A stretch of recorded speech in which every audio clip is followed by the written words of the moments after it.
All right, so we had Hassan on Facebook that says, "Hi, I'm following your videos and website. I'm planning to do a Southern campervan trip with my family in October, starting and ending in Christchurch. I'm just wondering if it's more scenic to do the Southern anti-clockwise or clockwise. I guess it's better to see better views in the front rather than behind you."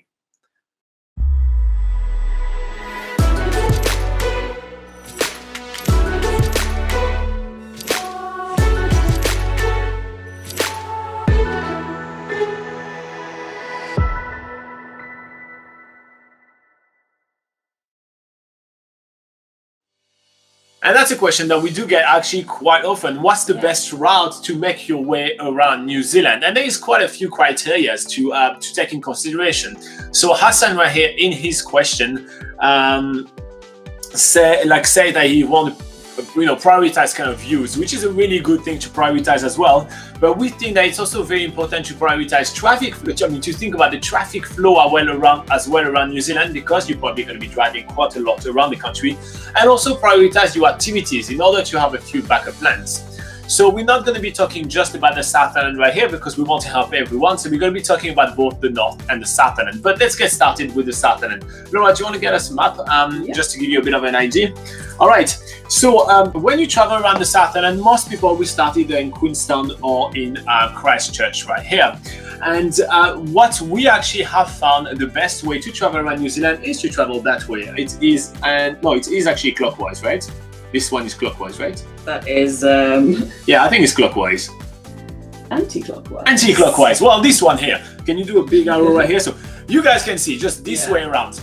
All right, so the reason why we think this is the best way right here for traveling around the South Island, no matter if you're actually going all the way up here or if you're cutting short and going throughout the pass, for example, which a lot of people are doing, the reason why we find this one being the best way is first up is the traffic flow, right? Most of the traffic around the South Island actually goes that way.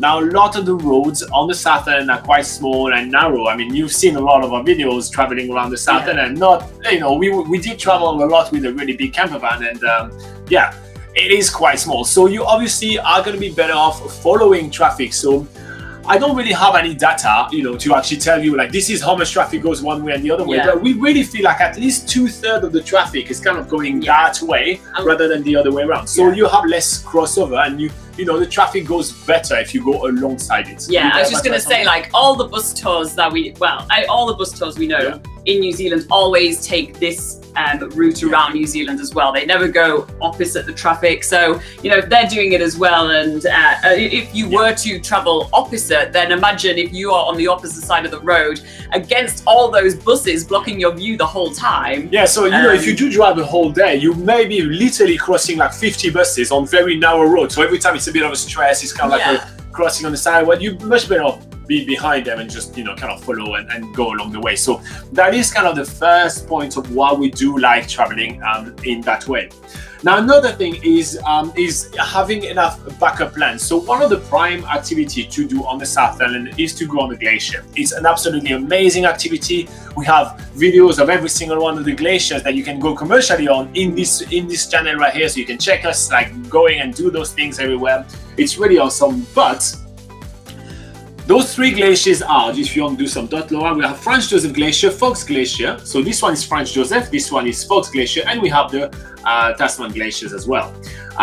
So when you do it that way, the first glacier that you hit is Franz Josef Glacier. Now, Franz Josef Glacier is the glacier which is the most popular, so very often full booked. And it's also the glacier that has the least amount of flight time because of weather conditions.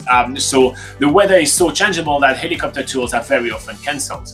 So if you hit that glacier and you had booked it, or if you were planning on just walking in and being able to do the tour on that day, you will be much better off doing this one first, because if the weather is not good, you always have a chance to go to Fox Glacier and then do it. Fox Glacier is the second most popular glacier, the second, the one which is in the middle in amount of time where you can go on to. So let's say that you were really out of luck. Franz Josef Glacier, you couldn't do your tour. Fox Glacier, you can do your tour. Well, while doing your loop, you're still going to be hitting the Tasman Glacier, and you're still going to have a shot to do it as well. So that gives you 3 shots to do one of those really amazing activities.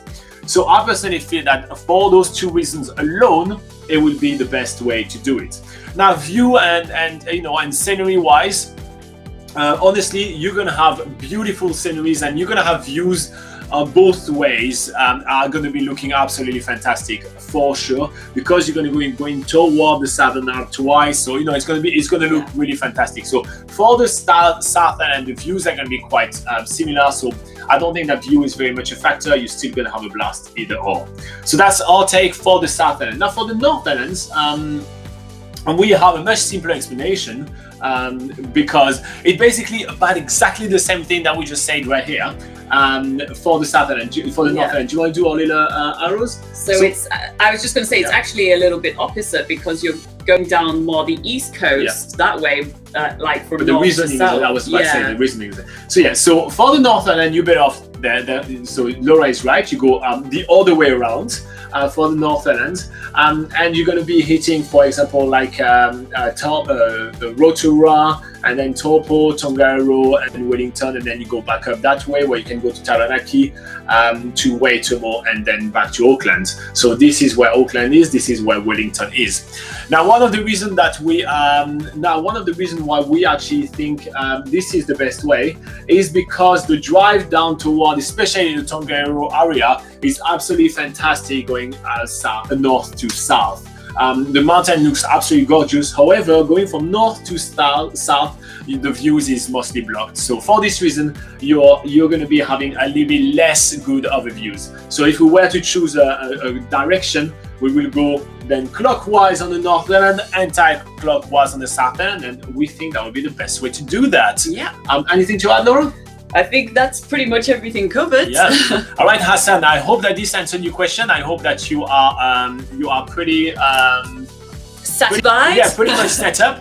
If you do have any extra questions, make sure to put them in the comment below. And if you guys have your own question, comment below, like and subscribe.